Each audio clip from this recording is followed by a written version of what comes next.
হিসাব করি, এই যে কারবালার কাহিনী কইতেছি, চোখ থেকে পানি ঝরতেছে, কিন্তু মূল থিম যেই জায়গায় সেখানে আমরা যাচ্ছি না। এই পুরো ঘটনাগত মুনাফিকদের। কাদের? যেমন কাদের? নবীর যুগে যারা মুনাফিক, আবু বকরের যুগে তারা রিদ্দা। নবীর যুগে মুনাফিক, আবু বকরের যুগে কি রিদ্দা।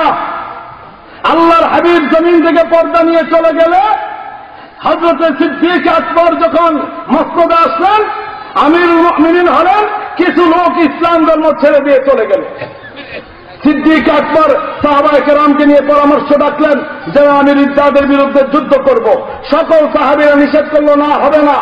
হযরত সিদ্দিক আকবর বললেন, একটা লোক যদি না যায় আমি একাই যাব। তিনি মসজিদে নববীর দরজায় দাঁড়ায় ডাক দিলেন, হ্যাঁ মদিনার যুবকেরা, নবীজি ইসলামকে এখানেই শেষ হয়ে যাবে। এক ডাকে 5,000 যুবক দাঁড়ায় গেল। তাদেরকে নিয়ে হযরতে সিদ্দিক আকবর রিদ্দাদের বিরুদ্ধে যুদ্ধ করলেন। ইসলামের ইতিহাস খুলে দেখেন, রিদ্দার যুদ্ধে বহু সংখ্যক রিদ্দা নতুন করে কালিমা পড়ে মুসলমান হইল, বহু সংখ্যক রিদ্দা মারা গেল, বহু সংখ্যক অ্যারেস্ট হইল, আর কিছু জায়গা পাহাড়ে পর্বতে জঙ্গলের মধ্যে লুকাইয়া রইল। নবীজির যুগে তারা কি ছিল? নবীজির যুগে কি ছিল? মুনাফিক। এই মুনাফিকদের চরিত্র সম্পর্কে আল্লাহ বলেছেন, অমিনান নাস মান ইয়াকুলু আমান্না বিল্লাহি ওয়া বিল ইয়াউমিল আখির ওয়া মা হুম বিমুমিনিন। নবী গো, তারা তাদের জবান দিয়ে বলে যে আমরা আল্লাহর উপর ঈমান আনলাম, আখিরাতের উপর ঈমান আনলাম, ওয়া মা হুম বিমুমিনিন, কিন্তু তারা মুমিন না, তারা মুনাফিক। তারা কি? মুনাফিক। হে রাসূল, এই মুনাফিকদের শাস্তি কি আমি আল্লাহ বলে দেব? বলে দিলেন, ইন্নাল মুনাফিকিনা ফি দারকিল আসফালি মিনান নার। নিশ্চয় মুনাফিকদের স্থান হবে জাহান্নামের মধ্যে সবচেয়ে নিকৃষ্ট স্থান। উপর তলায় থাকবে কাফের মুশরিকেরা, নিচ তলায় থাকবে মুনাফিকেরা। কাফের মুশরিকদের প্রস্রাব, পায়খানা, পচা, ফুট, রক্তগুলো মুনাফিকদের খাবার হবে।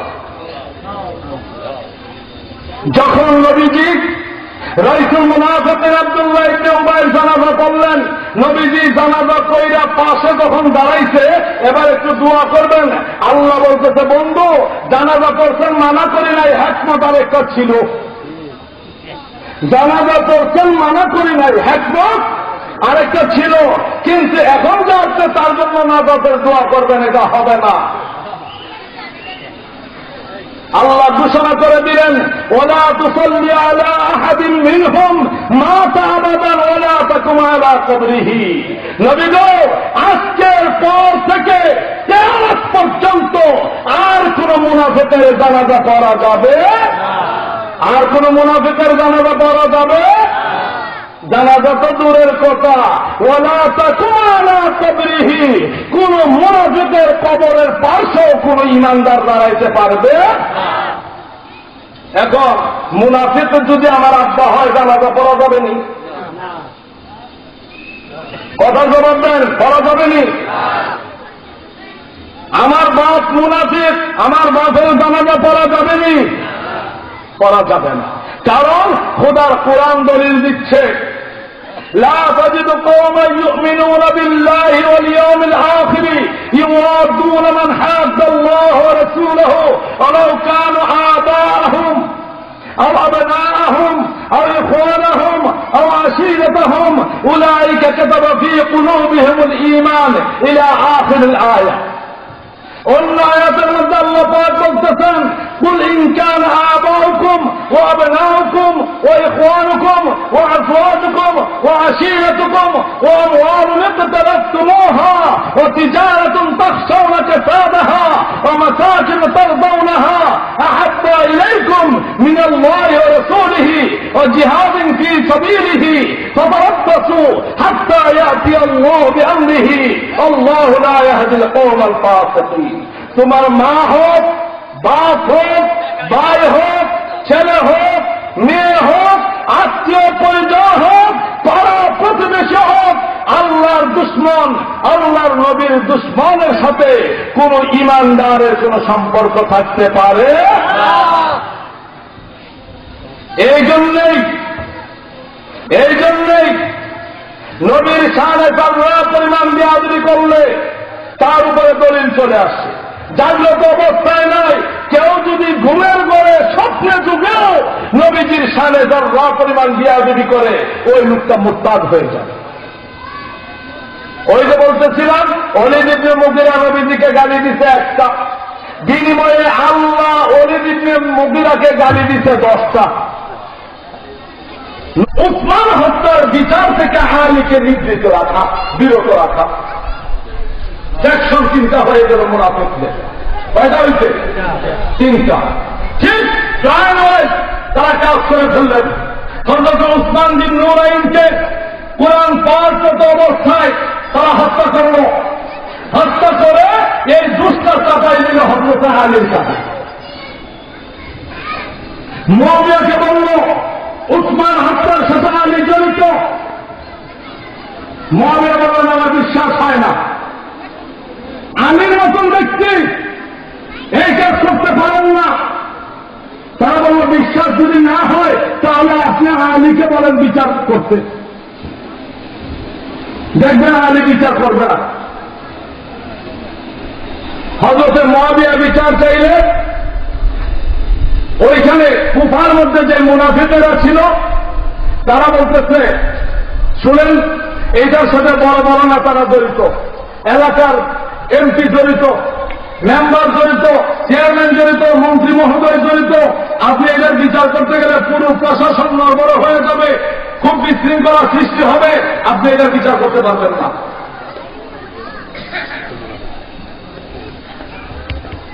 তিনি হযরত মুআবিয়াকে ঘটনার বর্ণনা দিয়ে একটা চিঠি লিখে দিলেন। চিঠি যখন দূত কাসেদ নিয়ে যাচ্ছে, মারওয়ান ইবনে হিকাম কুখ্যাত মুনাফিক এই কাসেদকে হত্যা করে এই চিঠিটা ছিনাইয়া নিয়া হযরতে মুআবিয়াকে হুমকি দিয়া হযরতে আলীর এই আংটি মুবারক শিরমোহরকে নকল করে এই চিঠি পৌঁছাই দিলেন হযরতে মুআবিয়ার কাছে। হযরতে মুআবিয়ার মেজাজ গরম হয়ে গেল।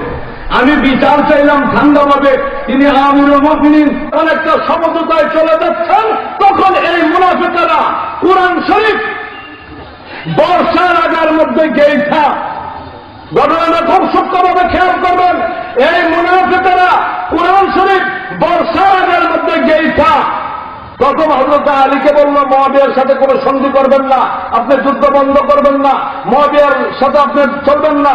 হযরতে আলী বললেন যেন সেও মুসলিম আমিও মুসলিম, আমাদের দুইজনের কারণে এতগুলো মানুষ আর মারা যাক আমি চাই না, আমরা সন্ধি করে ফেলবো। তারা রাজি হইল না। রাজি না হইয়া আব্দুল্লাহ ইবনে আব্দুল ওয়াহ্হাব সাকাফির নেতৃত্বে তারা 12,000 লোক কুরআন শরীফকে বর্ষার আগার মধ্যে গেইঠা ঘোষণা দিয়ে দিল, ইনিল হুকমু ইল্লা লিল্লাহ, একমাত্র আল্লাহর বিধান ছাড়া আমরা আর কোনো কিছুই মানি না। তারা আলীর দল থেকে বের হয়ে গেল। 12,000 লোক আব্দুল্লাহ ইবনে সাবার নেতৃত্বে কি হইল? হযরত আলীর দল থেকে বের হয়ে গেল। এই দলটাকে বুখারী শরীফের ভাষায় বলা হয়েছে ইয়াখরুজু ফি কওমিহিল মুমিনিন, তারা মুমিনদের কওম যারা আহলে বাইত যারা, তাদেরকে কোন অবস্থাতেই মুনাফিকরা সহ্য করতে পারে না। তাদের কথা ছিল যদি মুহাম্মদের আওলাদ কেউ না কেউ জীবিত থাকে, যেমন জিয়াউর রহমানকে মেরে ফেলতে আওলাদ আছে, তার দলের রাজনীতি আছে কিনা? শেখ মুজিবকে মেরে ফেলছে, তার আওলাদ আছে, রাজনীতি আছে কিনা? মিস্টার ভুট্টোকে মেরে ফেলছে, তার মেয়ে বেনজির ছিল, রাজনীতি আছে কিনা? ইন্দিরাকে মেরে ফেলছে, তার ছেলে রাজীব ছিল, রাজনীতি আছে কিনা? এখন তারা চিন্তা করলো যদি আওলাদ রাসূলগণ থাকেন তাহলে কোনদিন তারা ইসলামকে নিয়ে ছিনিমিনি খেলতে পারবে না। এই জন্য তারা চেষ্টা করলো যেন সর্বপ্রথম ইসলামকে ধ্বংস করতে হলে দুটা জিনিস ধ্বংস করে দিতে হবে। 1 নম্বর আওলাদ রাসূলকে ধ্বংস করে দিতে হবে, 2 নম্বরে ক্ষমতার কেন্দ্রবিন্দুটা দখল করতে হবে। আর এই ষড়যন্ত্রের মূল নায়ক হল মারওয়ান ইবনে হিকাম। অনেকেই ইতিহাস জানেও না, ইতিহাস পড়েও না, ইতিহাসের ধারেও নাই। ঘরের মধ্যে থাইকা মুখস্থ ভাবে ওয়াজ করতেছেন যারা হযরতে মুআবিয়া ইয়াজিদকে ক্ষমতায় বসাইছে। একটা দলিল দেন আমাকে, একটা দলিল। আমি ইরানের রাষ্ট্রদূতকে চ্যালেঞ্জ করেছি, একটা দলিল দেন যারা হযরতে মুআবিয়া ইয়াজিদকে ক্ষমতায় বসাইছেন। আরে মুআবিয়া তো বিয়েই করতে চান নাই, তিনি বিয়ে করতেই রাজি ছিলেন না, কেননা আল্লাহর হাবিব তো অনেক আগে ওনাকে জানাই দিচ্ছেন। এরপরে আল্লাহর হাবিবের ঘোষণা মোতাবেক, আল্লাহর সিদ্ধান্ত মোতাবেক তিনি 80 বছরের বৃদ্ধা এক মহিলাকে বিয়ে করলেন। সেই বৃদ্ধার দ্বারা ইয়াজিদের জন্ম হল। নবীজি অনেক আগেই বলে দিলেন যেন এই উমাইয়া বংশের একটা ছেলে, সে হবে ফিতনাবাদ, আমার ইসলামের মধ্যে ফিতনা সৃষ্টি করবে, তার হাত আমার আওলাদে রক্তে লাল হয়ে যাবে। এই মুআবিয়াকে দুধের সাথে স্লো পয়জনিং খাওয়াইয়া ওনাকে অবশ করে দেওয়া হইল। ঘুমন্ত অবস্থায় ওনার আংটি খুলে নিয়া মারওয়ান ইবনে হিকাম রাষ্ট্রীয় ফরমান জারি করে দিলেন যেন খলিফা অসুস্থ, খলিফা ওনার শাহজাদা ইয়াজিদ ইবনে মুআবিয়াকে খলিফা নিযুক্ত করতেন। পশ্চিমকালেও তিনি সেটার পক্ষেই ছিলেন না। একবার দুবার নাই, কয়েকবার হযরতে মুআবিয়া এই ইয়াজিদকে নাবালক অবস্থায় মেরে ফেলতে চাইছেন, কয়েকবার মেরে ফেলতে চাইছেন। নবীজি বলছেন এটা তোমার কাজ না। আসেন, এরপরে যখন নাকি কারবালা সংগঠিত হচ্ছে, আজকে একটা পক্ষ দাঁড়ায় গেছে যেন এখানে হুসাইন দোষী, কেমনে উনি বিদ্রোহ করছেন। আরে বিয়াকুব এক লোক নারকেল খাইতে চাইছে, ইটালি থেকে আসছে বাংলাদেশে। কারণ বাংলাদেশের আপনার এই এলাকার মধ্যে একটা জায়গার নাম আছে সেন্ট মার্টিন, সেন্ট মার্টিন আছে না, ওটাকে ডাকা হয় নারকেল জিনজিরা। নারকেল জিনজিরা ডাকে না, এই নারকেল খাইতে আসছে ইটালি থেকে লোক। এখন দেখে যেন আপনাদের এই বাজারের মধ্যে পাকা নারিকেল, একবারে ঝুনা পাকা নারিকেল বাজারে বিক্রি হচ্ছে। জিজ্ঞাসা করলে এটা কি, তো কুকুনা কি করে এটা খান, তো তাহলে আমাকে একটা দাও, দিছে। এখন এই লোক নারকেল নিয়ে আসে চাবানো শুরু করছে। ঝুনা পাকা নারিকেল উপর দিয়ে চাবাচ্ছে, সে এদিকেও করতে পারে না, ওদিকেও করতে পারে না। কতক্ষণ করে ভিড় করে ফেলে দিয়ে বলতেছে এই জিনিসও মানুষ খায় নাকি, সে তো কতদিন জানে। আরে কুরআন, হাদিস, ইসলাম, কিয়াস না বুঝার কারণে কোরআনটা এক ভাগে বিভক্ত না। ইলমুল শরিয়া, ইলমুল তরিকা, ইলমুল হাকিকা, ইলমুল মারিফা। নবীজি বলেন আল ইলমু ইলমান, ইলমুম বিল লিসান ওয়া লাকা হুজ্জাতুল্লাহ তাআলা আলা ইবনি আদম ওয়া ইলমুম বিল জিনান ফাযালিকা ইলমুন নাফি। একটা হলো জবানের ইলম আর একটা হলো অন্তরের ইলম। জবানের ইলম দ্বারা কোরআন শরীফ হিন্দু, বৌদ্ধ, ইহুদি, নাসারা, খ্রিস্টানেরাও পড়তে পারে, কিন্তু অন্তরের ইলম একমাত্র মুমিন বান্দা ছাড়া কেউ হাসিল করতে পারে না। এই জন্যে উলামায়ে মাশায়েখে কেরামের কাছে, হক্কানি আলিয়াল্লাহদের কাছে বায়াত হইতে হয় একটা কারণে, সেটা হলো জাহিরি ইলম অর্জন করতে হয় স্কুল, কলেজ, মাদ্রাসায় থিওরিক্যালি, আর ইলমুত তরিকা, ইলমুল হাকিকা, ইলমুল মারিফা অর্জন করতে হয় আল্লাহর ওলিদের নিকটে যাইয়া, সিনা মসিনা ওনাদের ইশারা ইঙ্গিতের মাধ্যমে। এখন যারা বলেন যারা হুসাইন এখানে দোষী, তাদের বোঝা উচিত সাইয়্যিদুল ইমাম হুসাইন রাদিয়াল্লাহু তাআলা আনহু ওই ব্যক্তি যিনি জান্নাতে যুবকদের সর্দার। তিনি ওই ব্যক্তি যিনাকে কাঁধে নিয়ে নবীজি নামাজ পড়তেছেন, ইমাম হুসাইন যে কাঁধের মধ্যে ঘোরা চড়া বসছেন, আল্লাহ ঘোষণা করে দিলেন বন্ধু হুসাইন যতক্ষণ পর্যন্ত না নামবে আপনি কিন্তু উঠবেন না, উঠলে হুসাইন কষ্ট পাবে। এবার আমি আল্লাহকে একটা প্রশ্ন করি, আল্লাহ ওই দিন নবীর নাতি গাছ থেকে পড়ে গেলে কষ্ট পাবে, এটা আপনি বুঝলেন? কারবালার প্রান্তরে যে শহীদ হবে ওই সময় কষ্ট পাবে, ওটা কি আপনি জানেন নাই? আল্লাহ বলেন আমি ওটাও জানি। তাহলে কুরবানি কেন হলো? কুরবানি দুটো কারণে হলো, একটা হলো উম্মতে মুহাম্মাদের নাজাত, আরেকটা হলো ঈমান এবং মুমিনের মুনাফিকের পরিচয়। মুমিন এবং মুনাফিকের পরিচয় দুটা জিনিসকে ক্লিয়ার করার জন্য এই কারবালার প্রান্ত থেকে মুমিন এবং মুনাফিকের পরিচয় হয়ে গেল, স্পষ্ট হয়ে গেল, ভাগ হয়ে গেল। আর এই কুরবানিটার পিছনে আরেকটা কারণ ছিল, আজ থেকে 1 মাস আগে একটা ঈদ গেছে, নাম কি? কুরবানির ঈদ, ঈদ উল আযহা। ওই দিন আমরা কুরবানি দিছি। এই কুরবানিটা ছিল ইব্রাহিম নবীর, ওই কুরবানিটা ছিল নকলি, নকল কুরবানি। চাইছে একটা, হয়েছে আরেকটা। একইভাবে আরেকটা চাওয়া আল্লাহ চাইছিলেন খাজা আব্দুল মুত্তালিবের কাছে। খাজা আব্দুল মুত্তালিবও ওইটার মধ্যে পশু কোরবানি দিচ্ছে। এবার নবীজির কাছে চাইলেন, নবীজি বললেন ঠিক আছে, হুসাইন মিন্নি ওয়া আনা মিন হুসাইন, আমি হুসাইন থেকে, হুসাইন আমার থেকে, হুসাইন আমার সবচেয়ে বড় প্রিয়। আপনি আমার উম্মতের জন্য, নাজাতের জন্য কুরবানি চাচ্ছেন, আমি কুরবানি তো দিয়ে দিলাম।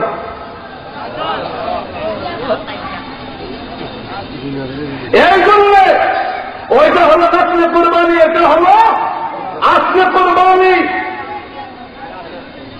হাসরের মাঠে ইমাম হুসাইন সেই দিন বলবে, আমার কি অপরাধ ছিল, আমাকে গরুর মতন জবাই করা হলো কেন, আমার রক্তগুলো ফেরত দেওয়া হোক। আল্লাহ পাক সেদিন উম্মতের নাজাতের ব্যবস্থা করবেন। কার? জোরে বলুন, কার? নবীজির উম্মতের নাজাতের ব্যবস্থা করবেন। এই নবীজির উম্মতের নাজাতের জন্যই মুনাফিকদের হাতের মধ্যে হযরতে সাইয়্যিদুনা ইমাম হুসাইন রাদিয়াল্লাহু তাআলা আনহুর এই কুরবান। বাবারা, এবার আসেন, কারবালার করুণ কাহিনী তো অনেক শুনছেন। 22,000 লোক ইয়াজিদের সৈন্য, 70 জন। মুসা নবীর উম্মতের মধ্যে দল হয়েছে 72টা। কোন নবীর? জোরে বলুন, কোন নবীর? অনেকে বলে যে না, আপনাদের শরীরে এত রাগ কেন? রাগ থাকলে তো পিসাব হওয়া যায় না, বলে না? জোরে বলুন, বলে কিনা? আপনারা মাইকা সাপ ছিলেন? মাইকা সাপের বিষ আসেনি? জোড়া সাপের বিষ আসেনি? নাই। মাইকা সাপেরও নাই, জোড়া সাপেরও নাই। যার জন্য যার বিষ নাই তার মধ্যে প্রেমও নাই, তার সামনে সারাদিন ভিন বাজাইলে সে মাথা তুলা দাঁড়াবে না। কিন্তু কালপানসের মধ্যে বিষ আসেনি? এই জন্য কালপানসের সামনে ভিন বাজানো লাগে না, হাতে চুরি দিলেই ক্ষমা তুলে ফেলে। ইমানদারের সঙ্গে রাগ থাকা দরকার, না থাকলে মুনাফিকরা মাইকা সাপ হিসেবে ইমানদারদেরকে মেরে ফেলবে। মুসা নবী আল্লাহর নবী ছিলেন, নবীদের মধ্যে সবচেয়ে রাগী নবী ছিলেন মুসা নবী। মুসা নবীর যখন রাগ হইতেন, ওনার মাথার টুপিটা ওনার মাথা থেকে আধা হাত উপরে উঠা খালি ঘুরতে থাকত, এত রাগী নবী ছিলেন। নবীজি বলেন, এই মুসা নবীর উম্মতের মধ্যে 72টা দল হয়ে গেছে, আমার উম্মতের মধ্যে দল হবে 73টা। কয়টা? যেমন কয়টা? আল্লাহ আগে দল করছিল 3টা, একটা কাফির, একটা মুমিন, আর একটা মুনাফিক। আর নবীজি এখন দল করলেন কয়টা? 73টা। নবীজি দল করে দিলেন 73টা, কাফের বাদ দিলেন। কালিমা পড়লেন না মুসলমানের মধ্যে। নবীজি বলেন, আমার উম্মতের মধ্যে অতস্তারিকু উম্মতি, আমার উম্মতের মধ্যে দল হবে 73টা।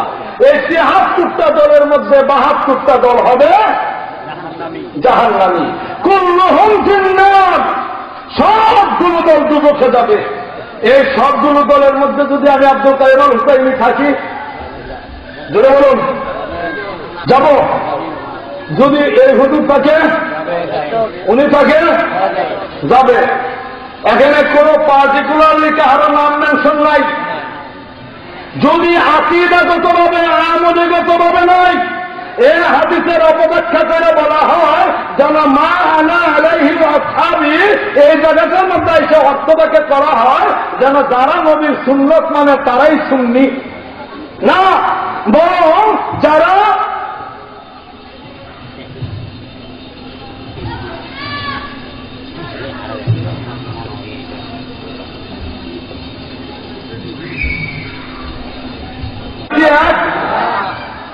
যেমন আল্লাহ মুমিন, আল্লাহর একটা নাম মুমিন আছে কিনা?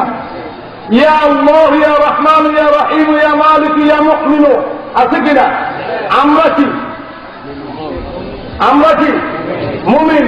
এখন আমরা মুমিন, নবীজিও মুমিন, আল্লাহ মুমিন। তিন মুমিন কি এক ধরনের?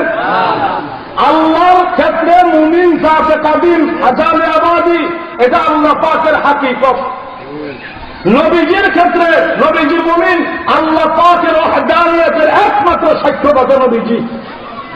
আমাদের ক্ষেত্রে আমরা মুমিন, আমরা আল্লাহ এবং আল্লাহর রাসূল উভয়ের প্রতি ঈমান এনে লা ইলাহা ইল্লাল্লাহু মুহাম্মাদুর রাসূলুল্লাহ সাল্লাল্লাহু আলাইহি ওয়াসাল্লাম।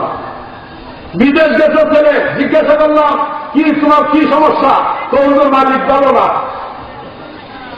কি বলো না? মালিক বলো না। ড্রাইভারে জিজ্ঞাসা করি কিরে বেটা তুই আসতে বের হইল কেন? তো আমার মালিকে ছাড়া নাই।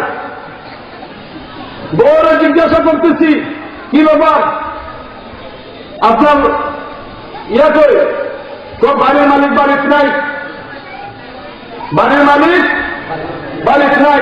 দোকানে যাইয়া জিজ্ঞাসা করতেছি দোকানে মাল নেব, মালিক কই? এখন বলেন সব মালিক কি এক মালিক? সব মালিক এক মালিক? নবীজির ক্ষেত্রে এখানে মালিকুন শব্দটির অর্থ এই ক্ষেত্রে আসবে যেহেতু নবীজি হলেন উম্মতের একমাত্র জিম্মাদার, যার জন্য নবীজি বলেন শাফাআতি লিআহলিল কাবাইর উম্মতি, আমার উম্মতের বড় বড় গুনাহগারদেরকে জিম্মা আমি নবী নিলাম। হাসরের মাঠে আল্লাহর বিচারে লোকগুলো জাহান্নামে হবে, আমি নবী জাহান্নামের দরজা থেকে থাবা মেরে এনে আমার উম্মতকে জান্নাতে পৌঁছাবো।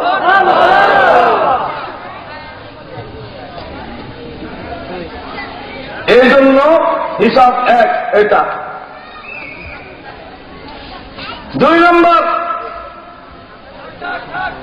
আল্লাহর হাবিব ফখরে মওজুদাত নূরুন আলা নূর, গায়েবের খবর দাতা। তিনি কি গায়েবের মালিক? নবী কি গায়েবের মালিক? জোরে বলুন গায়েবের মালিক।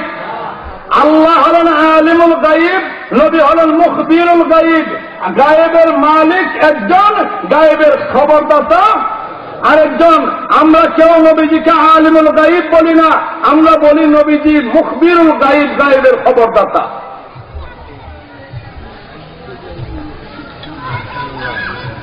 স্বয়ং আল্লাহ কি জাহেল নাকি গায়েব? জান্নাত জাহান্নাম গায়েব, এই গায়েবের খবরদাতাকে নবীজি।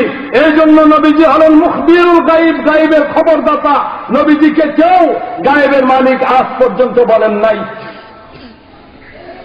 যাই হোক, আমি বলতেছিলাম কোন জায়গাতে ছিলাম? কারবালার এই ঘটনার ভিতরে যেন এই লোক বেশি হয়ে গেল, সেখানে জামাত হইলে এখানেও জামাত হইলে এখন আমরা বড় দলে চলে যাচ্ছি। নবীজি বলতেছেন এই 72 দল কুল্লুহুম ফিন্নার, এই 72 দল পুরোটাই যাবে দুজকের মধ্যে। কোথায় যাবে? এটা কি আপনার রায়? আমার রায়?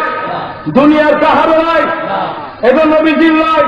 নবীজি বলেন কুল্লুহুম ফিন্নার, সবগুলো দল দুজকে যাবে ইল্লা মিল্লাতি ওয়াহিদা, একটা দল ছাড়া। এখন বলেন 72 সংখ্যায় বেশি নাকি এক সংখ্যায় বেশি? 72 সংখ্যায় বেশি। এই জন্য ইয়াজিদের দলের মধ্যে লোকের পরিমাণও বেশি।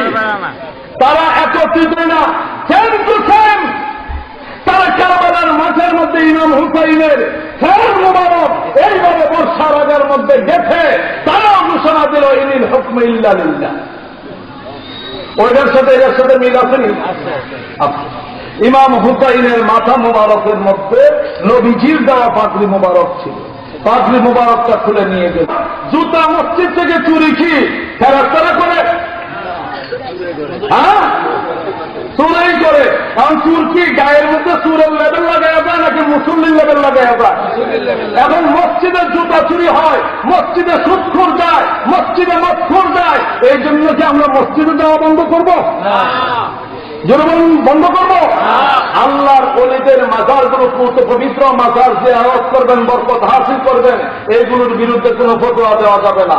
আমি বলতেছিলাম যারা হযরতে সাইয়্যিদুনা ইমাম হুসাইন রাদিয়াল্লাহু তাআলা আনহুর উপরে এত নির্মম অত্যাচার যারা করেছে তারাও মুসলমান, তারাও নামাজি, তাদেরও দাড়ি ছিল, টুকরি ছিল, পাগড়ি ছিল, সব কিছু ছিল। এই লোকগুলোদের নামাজি হবে নবীজি জানতেন কিনা? যেটা বলুন জানতেন কিনা? জানতেন। জানার কারণে নবীজি বলে দিলেন লা ইকবালুল্লাহু লিসাহিবি বিদআতিন সাওমান ওয়ালা সালাতান ওয়ালা সাদাকাতান ওয়ালা হাজ্জান ওয়ালা উমরাতান ওয়ালা জিহাদান ওয়ালা সারফান ওয়ালা আদলান ইয়াখরুজু মিনাল ইসলাম কামা তাখরুজু আশ-শা'রাত মিনাল আযীম। আহলুল বিদআত লা ইকবালুল্লাহু লিসাহিবি বিদআতিন। এই ৭২ দল আহলুল বিদআত যারা, তাদের কোন নামাজ, রোজা, হজ, যাকাত, পর্দা, কুশিদা, দাড়ি, টুপি, ফরজ, ওয়াজিব, সুন্নাত, নফল, মুস্তাহাব, লা ইকবালুল্লাহ, কোনটাই আল্লাহর দরবারে কবুল হবে না। কারণ ইয়াখরুজু মিনাল ইসলাম, তারা ইসলাম ধর্ম থেকে এমন ভাবে বেরিয়ে যাবে কামা তাখরুজু আশ-শা'রাত মিনাল আযীম, যেইভাবে আটার খামিরার মধ্যে চুল পড়লে চুলটাকে টান দিয়ে বের করে আনলে কোনো দিশা পাওয়া যায় না, তারাও নবীগণের সামনে, ওলিগণের সামনে, আহলে বাইতের সামনে বিয়াদবি করে করে এইভাবে ঈমান হারা হয়ে যাবে, তারা নিজেরাও টের পাবে না। এখন আসেন এই ৭২ দল শেষ, বুঝতেছি আপনাদের ফিনিশিং আমি দেব। এই ৭২ দল, তাদের সাথে আমাদের চলা যাবে কিনা? আমি কিন্তু আগে কোরআনের একটা রায় শোনাইছিলাম, ওয়ালা তুসাল্লি আলা আহাদিন মিনহুম মাতা আবাদান ওয়ালা তাকুম আলা কবরিহি। কিয়ামত পর্যন্ত মুনাফিকের জানাজাও করা যাবে না, মুনাফিকের কবরের পাশেও দাঁড়ানো যাবে না। এই রায়টা কার? আল্লাহ। বলুন কার? আল্লাহ। এবার আল্লাহর হাবিব কি রায় দেয় শুনেন। আল্লাহর হাবিবাকুম ওয়া ইয়াহুম লা ইউদিল্লুনাকুম ওয়া লা ইফতিনুনাকুম ইন মারিদু ফালা তাউদুহুম ওয়া ইন মাতু ফালা তাশহাদুহুম ফালা তুসাল্লিমু আলাইহিম ওয়া লা তুজালিসুহুম ওয়া লা তুশারিবুহুম ওয়া লা তুওয়াকিলুহুম ওয়া লা তুনাকিহুহুম ওয়া লা তুসাল্লু আলাইহিম ওয়া লা তুসাল্লু মাআহুম। রাওয়াহুল মুসলিম, আবু দাউদ ও ইবনে মাজাহ। নবীজি বলেন এই ৭২ দল বাতিল ফরকার সাথে ইয়াকুম ওয়া ইয়াহুম, তোমরা তাদের কাছে যাইও না, তাদেরকে তোমাদের কাছে আসতেও দিও না। লা ইউদিল্লুনাকুম, যাতে করে তারা তোমাদেরকে পথভ্রষ্ট করতে না পারতেন। এইগুলো সবগুলো হলো আমল। সবগুলো কি আমল? আমলটা তখনই কাজে লাগবে ইমানটা যখন ঠিক থাকবে। এই জন্য নবীজি বলেন আখলিস দীনাকা ইয়াকফিকাল আমালুল কালিল, তোমার ইমানটা আগে খাঁটি করো, অল্প আমলই তোমার নাজাতের জন্য যথেষ্ট হয়ে যাবে। আর ইমানটা খাঁটি কিভাবে হবে? ইমানটা খাঁটি হবে ওইভাবে যেন এই لا يؤمن أحدكم حتى أكون أحب إليه من والده وولده والناس أجمعين। যতক্ষণ পর্যন্ত তোমরা তোমাদের স্ত্রী, পুত্র, মা, বাবা, ভাই, বোন, সহায় সম্পত্তি, এমনকি নিজের জানের চেয়েও আমি রাসূলকে বেশি ভালো না বাসবে, ততক্ষণ পর্যন্ত তোমরা ঈমানদার হইতে পারবে না। তাহলে নবীজিকে ভালোবাসা, নবীজি যখন বলছেন যেন হুসাইনু মিন্নি ওয়া আনা মিন হুসাইন, এখন হুসাইনকে কষ্ট দেওয়া কাকে কষ্ট দেওয়া? জোরে বলুন কাকে কষ্ট দেওয়া? দাড়ি ফলাইলে যদি আপনি তাকে ফাসেক ডাকেন, মাথায় টুপি ব্যবহার না করলে যদি আপনি তাকে ফাসেক ডাকেন, সুন্নাত ছেড়ে দিলে যদি ফাসেক দেখেন, তার উপরে ফতোয়াবাজি করেন, তাহলে যারা আহলে বাইতের উপরে হাত করেছে, আহলে বাইতের রক্তে যারা হাত লাভ করেছে, যারা এই খুনিদেরকে সমর্থন করে, তারা সবাই মুনাফিক কিনা? জোরে বলুন, মুনাফিক কিনা? এই ফতোয়ায় যদি দেশের প্রেসিডেন্ট করে, তাকে আপনি আমি ছেড়ে দিতে পারবো, কিন্তু আল্লাহ ছাড়বে না। সর্বশেষ কথাটা হল যেন এই সুহাদায়ে কারবালার